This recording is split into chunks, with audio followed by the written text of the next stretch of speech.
and to the republic for which it stands, one nation, under God, indivisible, with liberty and justice for all. Please let the record reflect that all council members are present except for Rachel Kiesling, who is excused, and we have all of our city officials here. This morning, we will begin with a very special presentation. Howard? We have a 25-year service award for our fire chief, Ray Briggs. So Ray, come on up, get your plaque, and I can talk about it.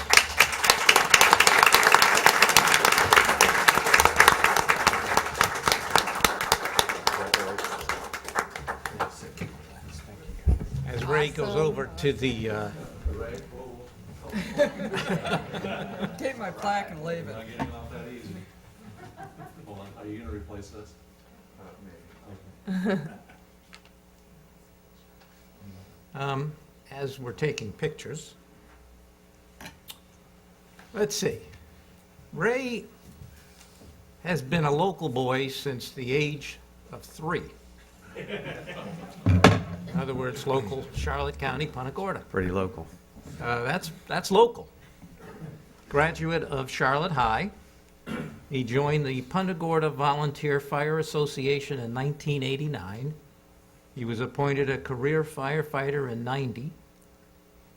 Officer Corps beginning 2000 as a lieutenant, then the training chief in 2003, and then finally the chief in 2013. During that time, these are some of the certifications he has. I guess if you hang around long enough, you can get a lot of certifications. They just give you stuff. Yeah. Paramedic, a fire science degree, a nursing degree, an emergency medicine degree, and a bunch of emergency services certifications. And his family, he's got 3 kids, wife. Interesting that Ray will be working till he's 95 because he owns a horse. This is true. Now, he's done a lot of customer service programs. I mean, I go over the list here. He was the leader of getting that ALS program started. Yes, Rob Hancock was chief at the time, but he handed it over to Ray to get that thing going. And did a great job in getting all 3 stations up for ALS. You know, we have the smoke battery program, the pharmaceutical drop-off program, CPR, CERT, bike medics. He has, just like our police chief has, emphasized our customer service model in the fire service, and you've done a great job with it. So thank you, Ray. Thank you. Thank you, Ray. One other thing I want to mention is that, I don't know that if the rest of you know, but Ray always brings out his antique fire truck to take the city council through every parade, and we thank you for that. Thank you. With that list of stuff that Howard read, it starts making me feel old. You know, 25. I got to tell you, it just doesn't feel like 25 years. It really doesn't.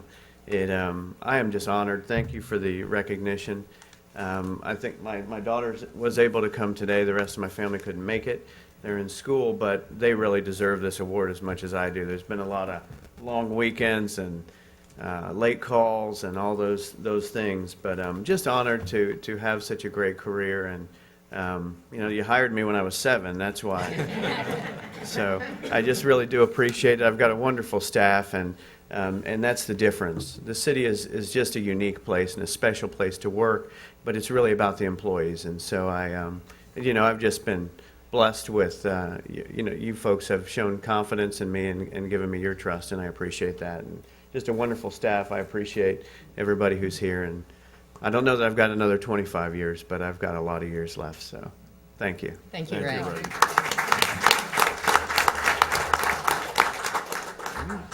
I know. On behalf of the Finance Department, we can't overlook that one of our most auspicious directors, who values our work so greatly, Dave Drury, this is his idea, I'm sorry he's not here to present it, but I promised him I would do it for him. Oh, This is with all the love of the finance department. this is the gold watch. It's just a big one. Oh, excellent. My own copy of the CAFR.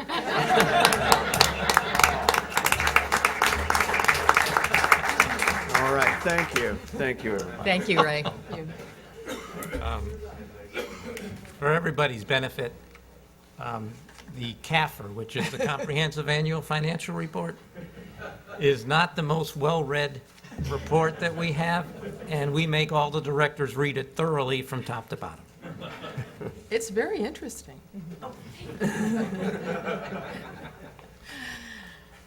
Yes. Very interesting. This is the time now, if you are nominated for a committee or wish to be nominated and you'd like to introduce yourself, this would be time to introduce yourself for a board or committee appointment.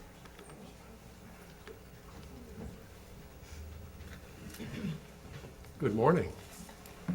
Thank you for your time. My name is Jim Orth, O-R-T-H, and I am applying as an alternate to the Board of Zoning Appeals.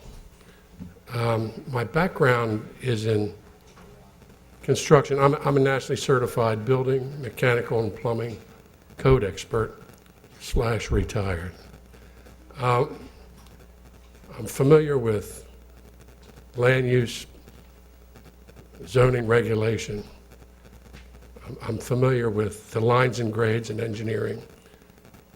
I'm familiar with the density on building lots and the application of these issues to the construction and placement of buildings or the expansion of buildings. I understand accessory and additional uses, and certainly conditional uses based upon the gifting of the city of a change in use. So I just want to thank you for allowing me to make the application and just trying to be helpful. Thank you. Thank you, Thank you, Jim. Mr. Orr. Thank Appreciate you. you applying. Is there anyone else that would like to introduce themselves? Thank you. I'm Hank Bauman, and I too am applying for appointment as an alternate to BZA. I've had involvement with that organization from the time that I first came to Punta Gorda. I had served with Ed Zapke on the committee that did the reconciliation of the PGI deed restrictions with the city zoning code. After that, I sought appointment and received an appointment to serve on the BZA. I served on it for 3 years, stepping down as its chairman, and being very familiar with that time, I have maintained a record of the precedents that that committee has established. So I know decisions that have been made both by the committee and by city council on issues that involve zoning regulations, and I'm asking for a reappointment at this time. Thank you. Thank you. Thank you. Anyone else? Yes, sir.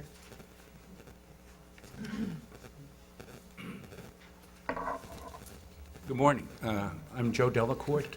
I'm a resident now here for 4 years, and we just love it. We came from Southern California, and I spent 31 years in the Marine Corps and as a Marine Corps officer.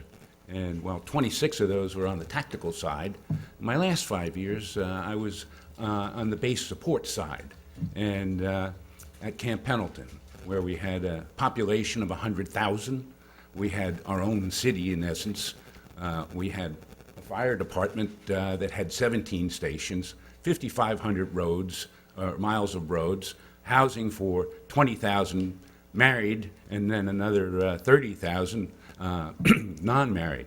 Anyway, as chief of staff there, I had a wealth of opportunity to get very involved in many things, whether it be land management use, building, construction, codes, et cetera. So we're now here in our choice of paradise, and would certainly like to go ahead and continue service to the city. So, Thank you, sir. Thank you. Thank you. Appreciate that. Is there anyone else that would like to introduce themselves? No one else? Okay, we will move on, and we will move to the CRA.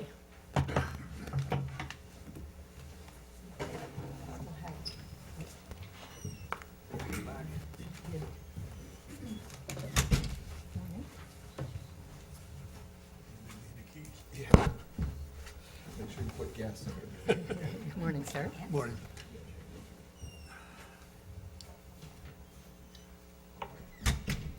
At this time, we'll have citizens' comments on any CRA items only, the status report, the minutes, or the cost to transform Artisans Atelier into retail space. Is there anyone that wishes to speak on any of those issues? Please come to the podium. And state your name for the record, please. Good morning. My name is Maria von Atzigen. I am managing the Artisans Atelier since 2 years. I have today with me Jerry Priseller. He is the downtown merchant president. I have 2 artists here, Gina Battle and George Borch. And the other artists are perhaps coming, I don't know. I would like to thank you for the opportunity to talk about the Artisans Atelier with this new situation that we have to renew our contract, which is happening every 4 years. It came up like opening a can of worms, you know. And we have been discussing, it was an uproar, it was kind of interesting who was really interested in the atelier with all the situation, as it was given out that it might be going to be closed. I mean, that was for many, many citizens unacceptable, as well as for us, of course. I would like to give you here a little information just for the members of the council.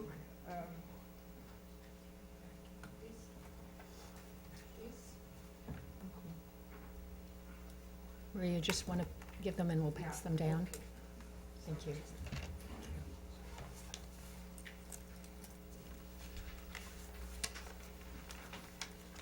Okay, the Artisan Atelier is operating since 4 years now.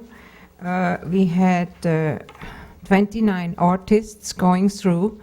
That means that we have a change of artists. It's because they move out or they outgrow the place. They have to work some other places that they could not commit anymore to continue the 18 hours work they have to do at the atelier. It is a atelier is a work studio, so they have to work there. And we appreciated each and every artist we had, and some went really on higher places, like Sarasota, Germany, back to Germany, and so on, and so on. So we are very, very fortunate to have this. I mean, I would like to just make aware that the creation of the Artisan Atelier was not just from the downtown merchant. It was a big entity. We started 15 years ago to think about having an arts village here in downtown Punta Gorda. And as I always say, arts is good for business. I think that's something many people don't get, that it is very important. It has impact, and Team Punta Gorda was creating the atelier also with us in an unusable parking space, and provided the venue for local artists. We have another thing. We are, just to give you an idea, we were, for instance, in this wonderful focus, and with 4 pages, and I would just like to give you a little impact here. One could answer, give the space to diverse artists who want to create, display, and sell their art to established collectors and beginning enthusiasts in art community. This is the impetus of this concept of the Artisans Atelier, working artist studio and gallery in the beautiful city of Punta Gorda. I mean, what else can we ask? We are having really a big impact. We have visitors coming from Canada, from Germany, from France, from everywhere. We are very fortunate that our artists have developed connections with art galleries in the north, We have even people, we have a couple in our atelier who moved to Punta Gorda from New York. Oh, here they are. You see, they're coming at the right time. Susan and Howard Golson found out over the webpage of the Punta Gorda Chamber that we have an artisan atelier, and they decided to move from New York to Punta Gorda, and after 1 year, they bought a house here, and they are settled here. We do have another couple waiting to come as soon as they sell their house in Massachusetts. So you see, it has a real impact. So that's why we are here. I know we are having to talk about money, and we have some ideas to subsidize the money you need with fundraisers. Okay, Maria, I think I'm going to just stop you at Yeah. this point, and as we get into the discussion later, we may have some additional Okay, questions. good. Thank you very Is that much all right? for your Thank time. you. I appreciate that. Thank you. Is there anyone else that wishes to speak on any of the issues on our CRA agenda?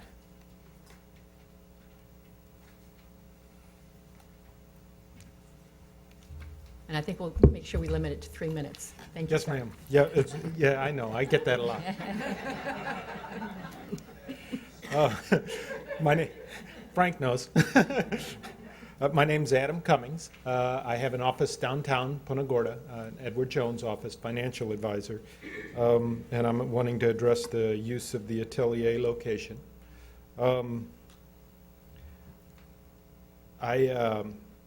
Like most people know, when you're building a new practice, it requires a lot of prospecting.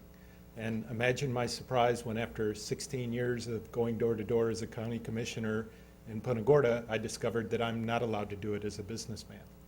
So I had to find a way to bring people to my office since I couldn't go to their homes. And I latched into an art scene that I was, quite frankly, unaware even existed beforehand.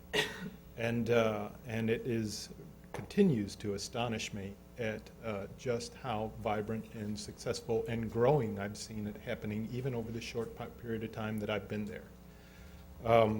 I have all local art throughout my office, 1,200 square foot office, bigger than I need. It's all within 1 block of there. It's all original art. And my primary partners are the Atelier, the Sea Grape Gallery, and the Farmers Market. And each Saturday, I have people coming through, and I've got our little map to send people back to them. They come to me. And then once a month, I have an open house that we typically have maybe 30 to 50 people, and which is, for what I'm doing, a lot. I mean, how do you get people to go to a financial advisor's office for the fun of it? That doesn't happen. So this is a critical element in my prospecting tool and the growth of my business, and I just wanted to make sure that you had a testimony to that effect, that what those efforts you all are putting forth to create that vibrant, growing downtown is working. Thank Please you. keep it going. Thank you. Thank you.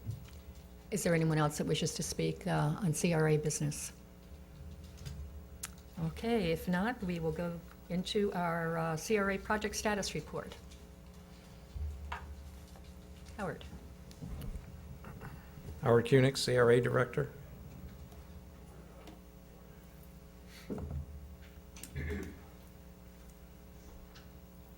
Marina is booked, solid, they're turning people away.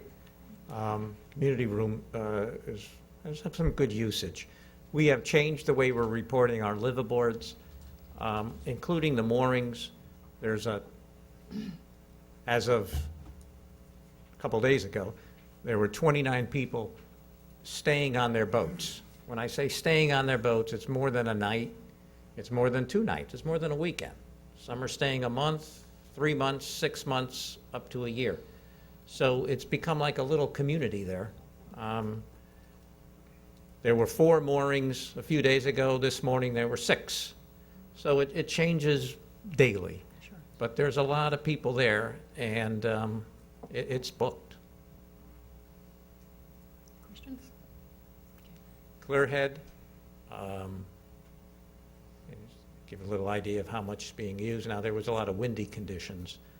On today's agenda is the MAC grant for the operation of the Clearhead. Actually, park improvements, we have rebid, have to rebid the painting. We rejected all bids. We're working with the Crab House management folks to make sure that the color that is used is in sync with the Crab House, because they're also repainting their building. And whoever we select is going to also do the repair work at the Marina building, the brickwork down below. And the landscaping has been awarded, so that's going to move on. Community Park, we'll get those bids back March 5th. We rebid that project. That's federal grant funds that are paying for that. Veterans Park fundraising continues. The request has been forwarded to the state legislature by State Rep. Roberson for the $150,000. See where it goes. And the Harbor Walk projects we're going to all discuss today as part of the sales tax. I won't dwell on them here. They're all part of the 1% local option sales tax. Sidewalk, again, that's going to be part of the 1% local option sales tax. That's part of our agenda item today as well as Sullivan Street lighting. These are all the projects that we're going to be undertaking this fiscal year. That's what we Any got. questions for Howard? Comments? Delighted to see our pump-out boat doing so well. As I mentioned at our State of the City address with our chamber, it's a lot of stuff that we're pumping out, and just let's keep a clear head and A lot of keep pumping. effluence. A lot of effluence, yes. A lot of stuff.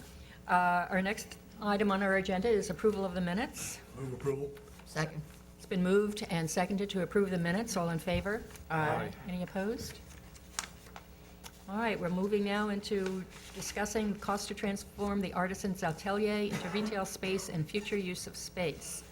Howard, would you like to begin with an overview and then Rachel's comments?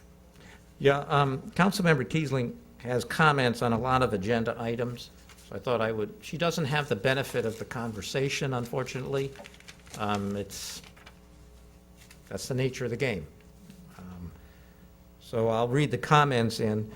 We were asked to go back on the atelier and put together some estimated costs for the retail space, transforming it into retail if you wanted to do that. Our billing official put together the estimated cost for floodproofing, but there's a lot more costs involved after that. There's the concrete floor that may need work, the windows may need work. So the costs that you have there are just one piece of a puzzle. It may involve a lot more cost than that. And if we go that route, the property taxes will go up, because right now, the atelier is based on warehouse space, which is less than the rest of the retail space. So they're getting the benefit of that. Actually, we're getting the benefit of that. And staff doesn't see any benefit to try and putting any more dollars into that space that was unused space from the beginning. And we made a go of it way back then. Councilmember Kiesling's comments are, I am in favor of keeping the atelier. The cost to improve the space is not feasible. The DMA is handling the management and doing a good job. I would like any new lease extension, if that's the route you want to take, to include property tax coverage, which is very doable. Thank you. Comments? Yes, Nancy. Well, I didn't have the pleasure of being here at the last meeting because I was ill, and in fact, I'm still not fully recovered yet, but so I hope that you can hear me okay. And I did watch the meeting on the YouTube channel and thought, had I been here, I would probably have been able to add something to the discussion. I was the person that Dennis Murphy called back in 2009 when he said, we've got this space that we don't know what to do with. And as the former CEO of Team Punta Gorda, as Maria alluded to, we had had an Artisans Village Committee meeting for years, trying to figure out where could we have something where it would be an enclave for artists. And Dennis gave us a tour. There were a few of us that went on a tour of the facility. And what he pointed out to us was that the storage space, as well as the atelier area, neither one are flood-proofed. In fact, from the storage area, there's a door that goes into a hallway that goes behind the restrooms. And that door, he pointed out to us, is the line of demarcation between what's flood-proofed and not flood-proofed. So we had a group of, including both the county chamber, the Punta Gorda Chamber, the Visual Arts Center, the Arts and Humanities Council, Team Punta Gorda, I think Main Street was involved, you name it, and working together collaboratively. Everyone's name is on an art piece over at the atelier. And we came up with this concept, and we actually, the CRA contributed $15,000 toward the signage and the partitions.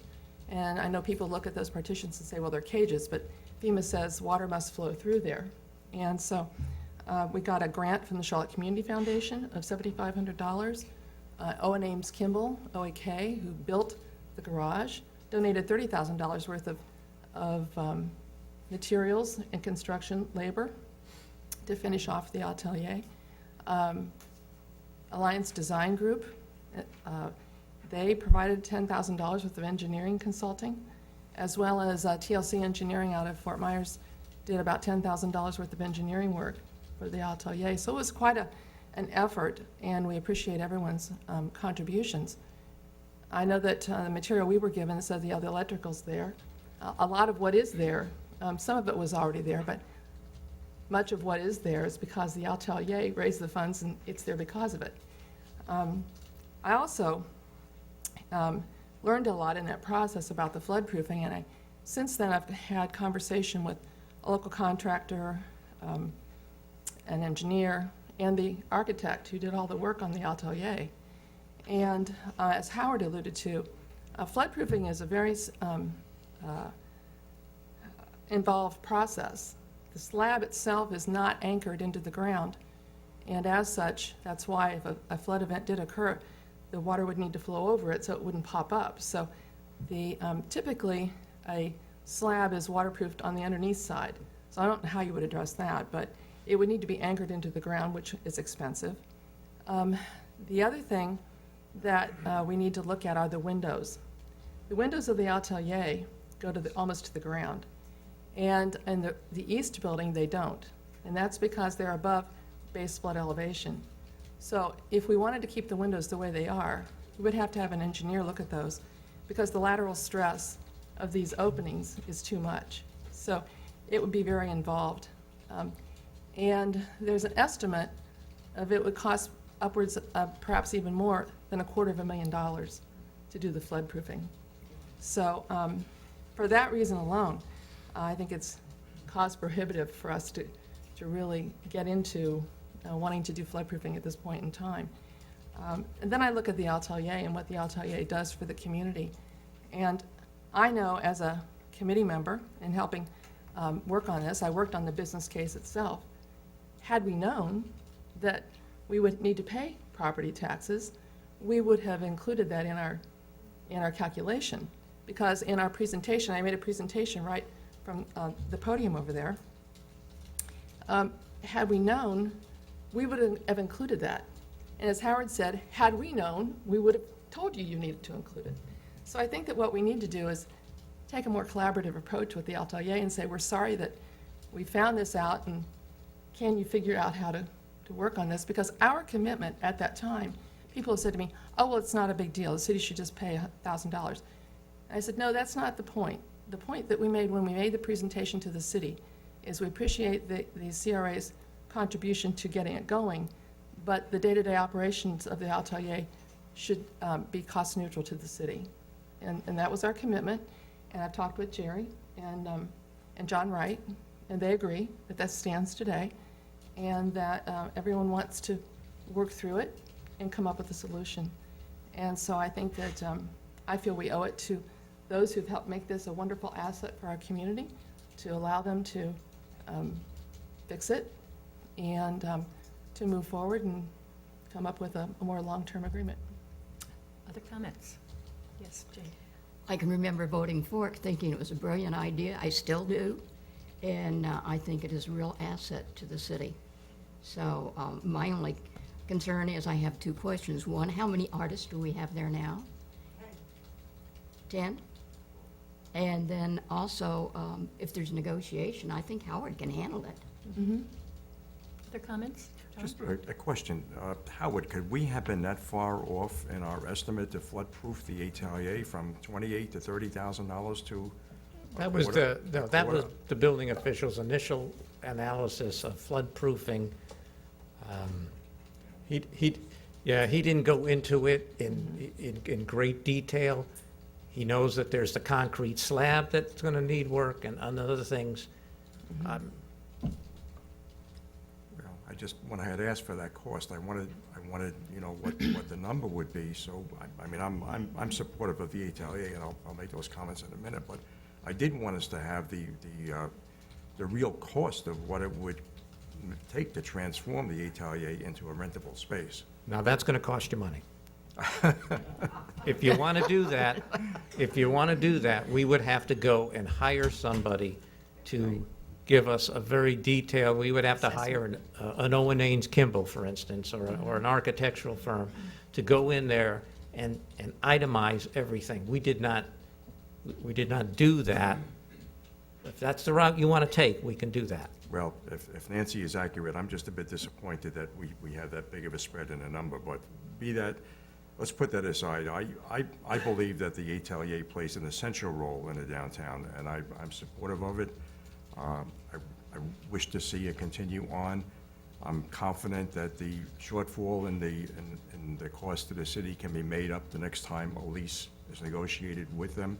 I believe that Howard and the CRA can certainly work that out. I don't see a need for the CRA to be involved in it, and that's my thoughts on it.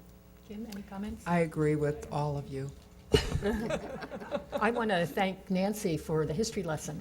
That was very helpful, and hopefully that's going to be recorded and kept in our archives, because I think we need to know and remember all the organizations and individuals that were involved in that. Yeah, it was quite an effort, and having worked with a lot of the Community Foundation, I'll say for one, over the years, when they make a contribution, they think that they don't do that lightly. Right. And so that was, the Atelier opened in October of 2010. So it really is only just over 4 years ago that it opened. And those contributions and donations are fresh.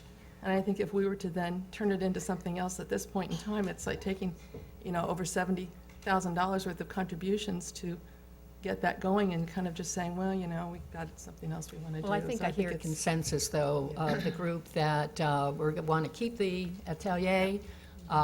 We would like for Howard to negotiate with the downtown merchants with regards to a new lease. Do we want that to happen now, or do we want to wait? I understand that the Atelier is interested in perhaps looking at a 2-year lease with some of their artists, so they would like that information. So can we ask him to go forward now and take a look at renewing the lease? I think if that's what Howard and the CRA feel is the right timeframe, I would leave it up to them. If it's now, that's fine with me, and if it needs to be later, that's also fine with me. I agree. Is that okay, Nancy? I'm in agreement with that. I'd also like to just request that Howard have a conversation with, I believe it's Dito, who's an artist there, who has some idea, just at least so that he can be heard. I don't know if that's really something that the city the CRA wants to enter into, because it's not an organization. It's an individual who has an idea, so I think it's... Well, I think, again, the organization right now that has the lease is the Downtown Merchants, so I think that's where Howard should be working at this point in time.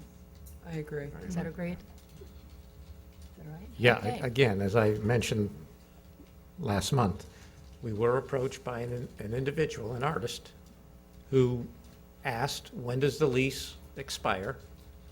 And at that point in time, if he chose to do so, would he be given the opportunity to put a proposal together? I haven't heard from him since. And so I don't know if he's still interested or not. I think what we have just said, though, we're putting it back in your hands. Okay? So manage it. Thank you, sir. So do you want us to sit down with the downtown merchants and renegotiate an extension today? I think whenever it is, you feel that it's appropriate, if Downtown Merchants is ready to do that, I would think that that would be fine. Okay? Okay? All right. You in agreement? Yep. Okay, thank you. All right, we have now citizens' comments on CRA business. Any comments related to the CRA?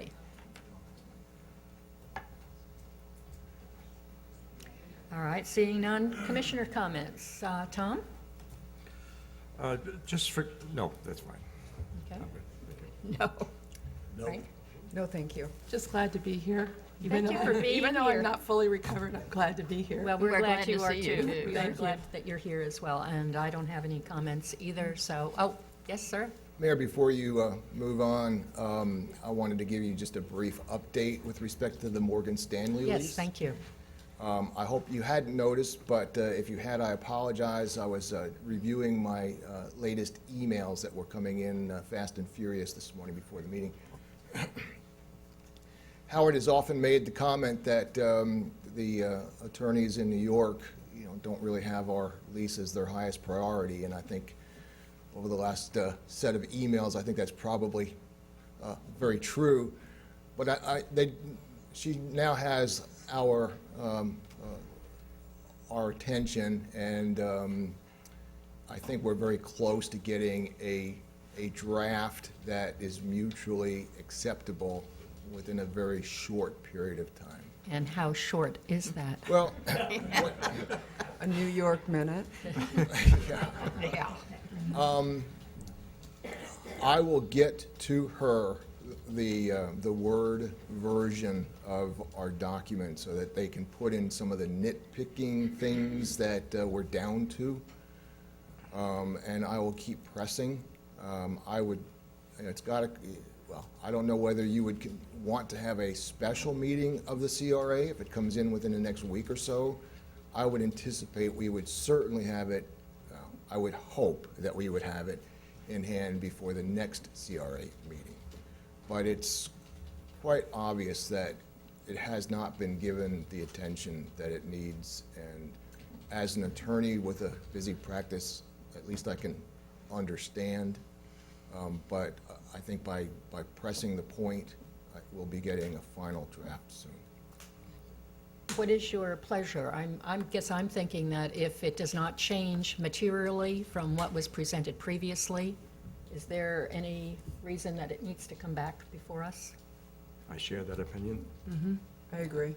Well, if there are no material changes to the version that you've seen before, and quite frankly, I don't remember the exact version that you've seen before, what you can do is vote to approve the previous version that you've seen, assuming that there's no material changes, and authorize the chairman of the CRA to sign. So moved. Second. It's been moved and seconded to allow our CRA manager to sign any document if the document has not materially changed. Is that correct? Well, the only problem with the motion was, I believe that you are the chairman of the CRA. Oh, And so it would The be, executive director? I think Howard is the executive director, Director. if I'm not mistaken. So Okay. you're the chairman, and so it would authorize the chairman to sign on behalf of the CRA. Okay, is that acceptable? Yes. Okay. Thank you. Thank you. Bless you. Are we calling for a vote then on that? Yes. Yes. We have a motion on the floor, we have a second, all in favor? Aye. Opposed? Okay, we're moving forward, hopefully. And we will hear as soon as you know, correct? Thank you. All right. If that concludes any other business for CRA, we We are adjourned, and we'll re-adjourn as the city council. Thank you. Thank you, Frank.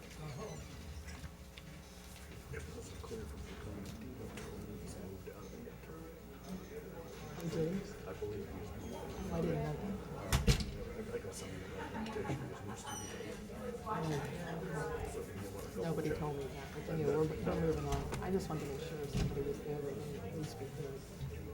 Thank you. From an inclusive standpoint. Oh, okay, well, that's a good thing. That's a good thing, yes. I'd like to call our city council meeting back to order. That's true. Yeah, you did. Thank you. We have two public hearings. Our first is on ZA 0115. Yes, this is the first reading of an ordinance, which I'll read by title only.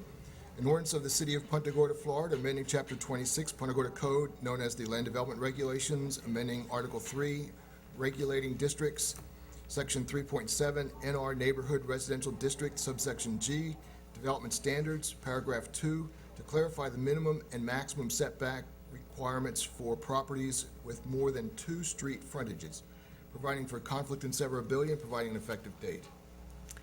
Ms. Tubbs? Good morning. For the record, Terry Tubbs, zoning official. As you recall, we did discuss the setback issue that would occur on a property that did have 3 street fronts. This amendment allows somebody to construct a home in a manner that was intended in the neighborhood residential zoning district and not have to meet that 3rd setback on the 3rd street.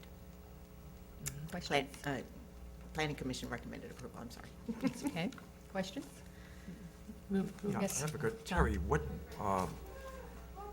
where would the front of the house be determined, or what criteria would be used to determine the front of the house? Would it be the widest portion, or not necessarily? Would be the architectural front of the house where the front door and how it's laid out. They could, on a, Karen, can we have Emma? Sorry?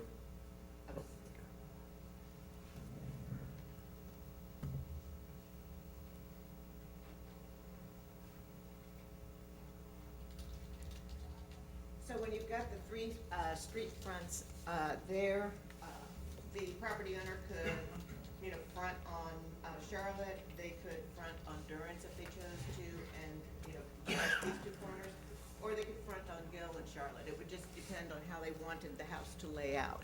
So would the orientation of the house on the lot determine the address of the house? Is that? It typically does, yes. Other comments, questions? All right, this is a public hearing. Anyone wishing to speak on ZA 0115, please come forward. This is a public hearing. Again, 3rd call for the public hearing on ZA 0115. Move to close the public hearing. Second. It's been moved and seconded to close the public hearing. All in favor? Aye. Opposed? Move approval. Second. It's been moved and seconded to approve ZA 0115. All in favor? Aye. Aye. Opposed? Okay, motion passes. We move on now to ZA 0215. Yes, this is the first reading of an ordinance, which I'll read by title only.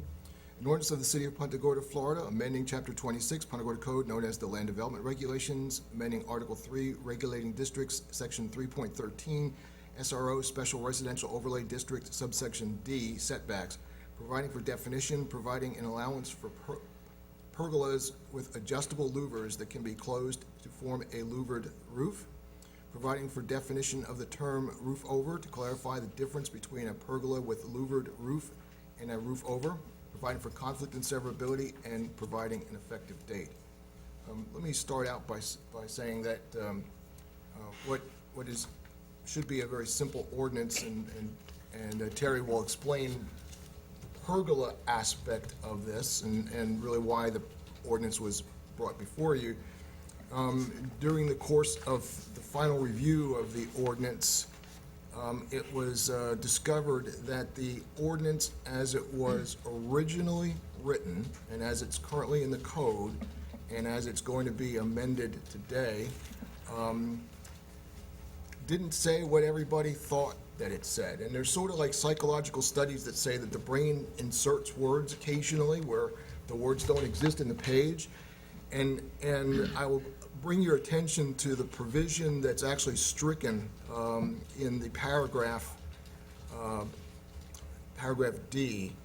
It says, additionally, aluminum lattice, pre-finished vinyl or pergolas constructed of wood may be permitted within 20 feet of a waterway or golf course. If you just read that sentence alone, and that's what's currently in our code, I would read that to mean that those structures, the pergola, may be allowed to be constructed within 20 feet of the waterway. Well, that's not really apparently what the intent was, and if you go back earlier in that paragraph, when it's talking about patios, pool cages, et cetera, in the real yards, it says within, to within 20 feet of a waterway or golf course.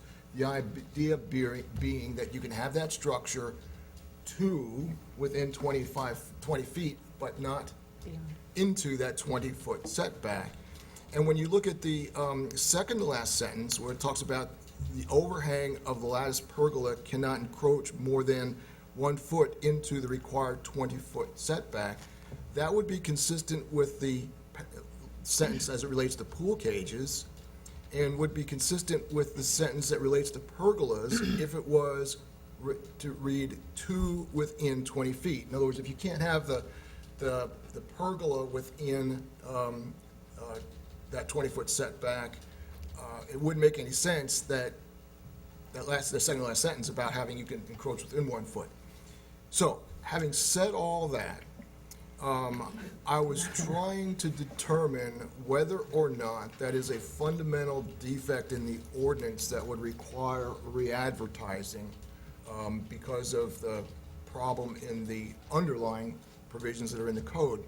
And Terry assures me that it has been consistently interpreted, the part that we're striking out, that it is a prohibition of constructing the pergola within 20 feet within that 20-foot setback, same as the pool cages, and that no one has really contested otherwise.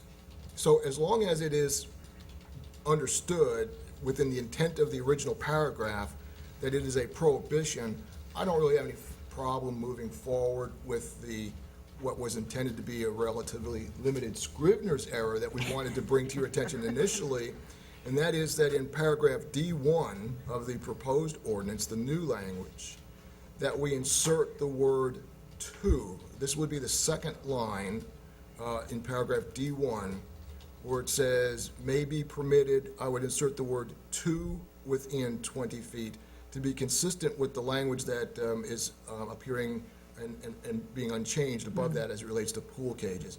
And that would then express the intent, how it has been interpreted, what the intent was, and it will clarify now what the provisions in the code state with respect to the setback. Having said that, I can turn it over to Terry now to explain what the purpose of the ordinance in general is. I think we know. Are you being paid by the word? I wish. Terry Can we Thompson. make this simple? Yes, Please. absolutely. We had discussed this previously. The city attorney has clearly explained the error that was made in the drafting of the ordinance. If you have any questions, I'd be happy to answer them. You have a second suggestion here that you have up on the, Yeah, there was a couple that. Yeah, I don't know that it's necessary to even consider that. I think the simple fix is inserting the word to, as I've suggested. Nancy? Well, I think that Terry's suggestion of the word not is just as equally clear. So in my opinion, it's just a grammatical choice of which way do you like it. So, That is true. I mean, it really is more of a semantics, more of a preference issue than anything, but Well, I I think thank that- you for clarifying, because I know when I first read it, when you emailed it out, I'm thinking, There's a contradiction here, so. Yeah, thank you for pointing it out. I think what we need is just something that is going to be clearly stated so that anyone that's looking at this ordinance understands what it means. And so if the not, I like not. That is fine with me. did Ms. Rachel have any weigh in on this one? No. Okay. Can we keep it then to not Not, okay, incorporate that, we certainly can. if that's agreeable with our city attorney? Oh, yes, absolutely. Thank you. I have Yes. a question or a comment. Terry, these structures, they can be set up outside of the confines of a pool cage in the back of somebody's house, is that correct? Doesn't, That's correct. As long as they can meet the required setback, then they could be set up. More and more people are opting to not have a screen enclosure. And so they have maybe an outdoor barbecue area or something, and they've requested the pergolas. And up to this point, pergola was permitted, but just didn't have louvers that moved.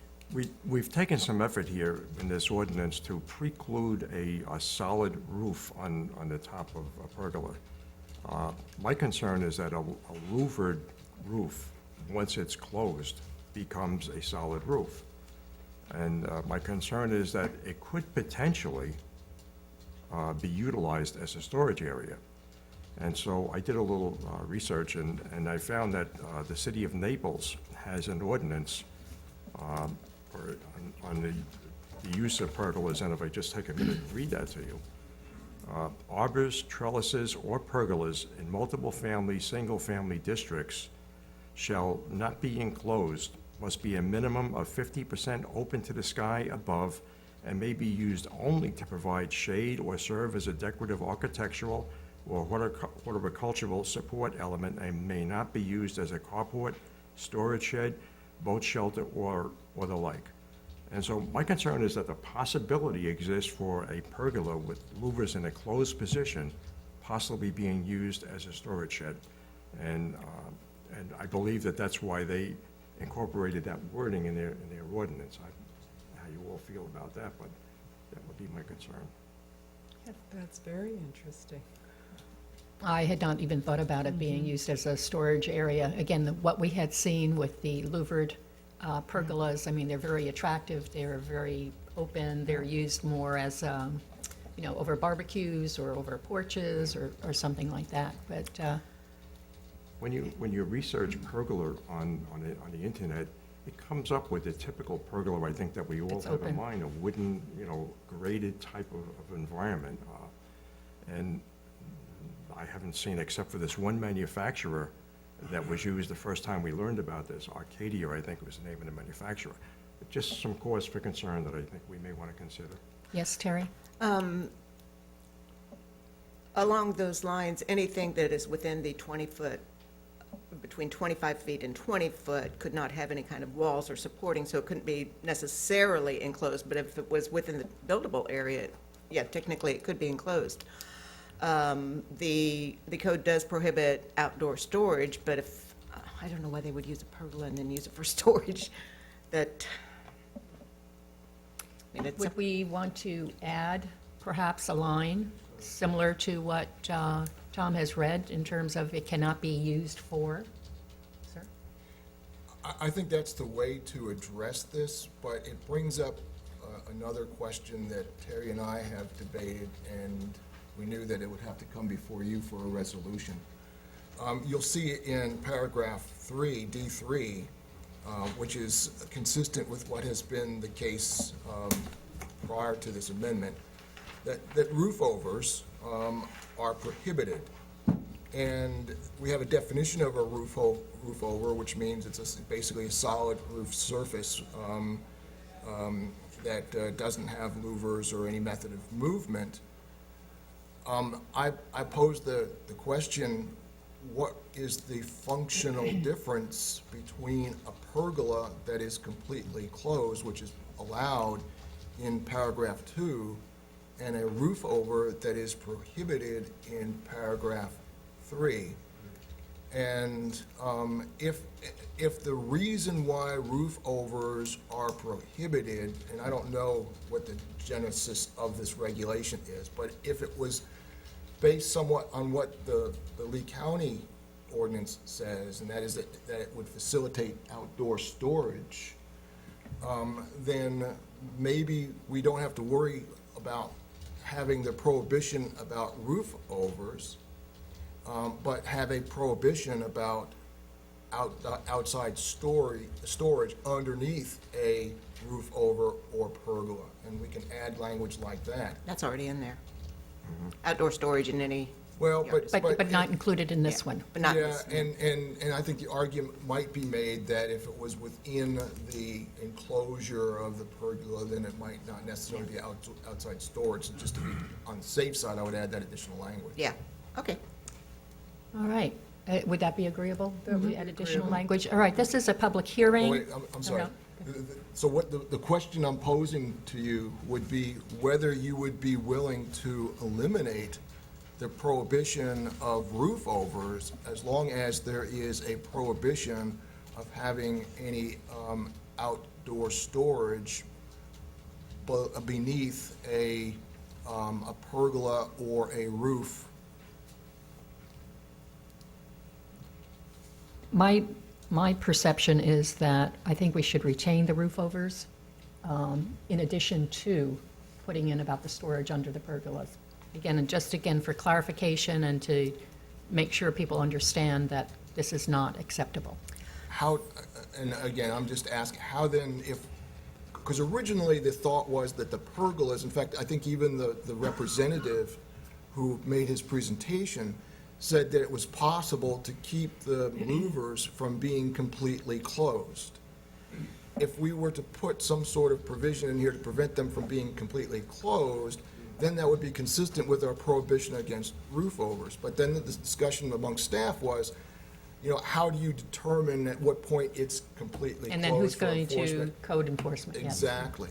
So, I mean, as the city attorney, I see that there's a problem in when we cite somebody for having a prohibited roof over, but the neighbor next door has one of these pergolas and they keep it completely closed all the time. I hear you now. Yes, Kim? Is the roof over, are you saying that the roof over is the same as the pergola, where like the pergola is used for more of a recreational and a pool area, and maybe the roof over was more of like a garage, roof over? I mean, are they two different things? Terry? Historically, in the rear yards and the Punta Gorda aisles and burnt store aisles, you would have the lanai area that was off at the back of the house. The lanai area usually had a pan roof that came down flat. And because there was a provision within the special residential overlay district as to roof materials, there was a concern about allowing these roof overs, pan roof type material, that would appear in other areas of the yard. So that's where we started getting into the limitation of the actual roof over, because it tends to be a flat pan roof, something that may not be as visually appealing as, the architectural type angles on roofs. So that would have been, I think the intent of the roof over, that the roof was over a screened lanai area. And But at this point in time, we have lanais, and those are roof overs, basically. But those are within they're held back to 25 feet. And then when you get out beyond that, then it's a screen enclosure. I see. Other comments? Anyone? What's your pleasure? Yes, Nancy? I look at the roof over, and even when the pergola might be down and closed, it's not like a roof. I doubt that it's going to be, watertight and all that kind of thing. So it's, in essence, it's not really a roof. So I don't want to make too big of an issue out of it. I don't know that it's really going to be a problem. I agree with not to include it as a storage area. Yeah, Yes, Tom. I think that we're thinking about this pergola with the concept of the information that was presented to us at the December 3rd meeting, and we're dealing with it under that context. My idea of a pergola is totally different from this aluminum type pergola event. It's more consistent with the wooden structures that you typically see. And I just have a concern that we're shifting emphasis here on what should be a pergola, and in my mind, should certainly be permitted, as opposed to this aluminum louver device, which I have a bit of a problem with. I'd be more comfortable if we had language similar to what they have here in Naples concerning 50% open to the sky and show, that, and that, using that kind of a criteria.